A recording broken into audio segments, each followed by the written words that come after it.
لحظة وفاة لاعب مطروح. سقط اللاعب سامي قبل ربع ساعة من انتهاء المباراة بأحد الكرات المرفقة بعد اصطدام بين اللاعبين ومدافع نادي السلوم، مما أجبر الحكم على إيقاف المباراة في حال تمكن الطاقم الطبي من إيقاف المباراة.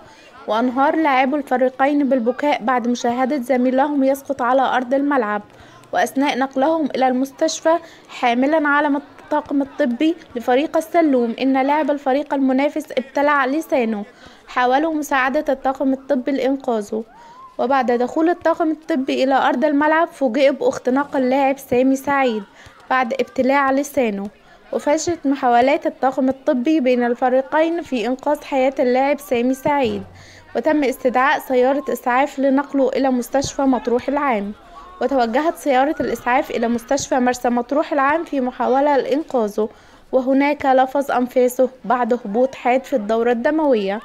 وقرر الحكم إلغاء المباراة وعدم إنهائها، مما أدى إلى التعادل بهدف واحد لكل فريق، ويأتي ذلك في الجولة الثالثة عشر من منافسات مجموعة الإسكندرية مطروح ضمن دوري الدرجة الثالثة.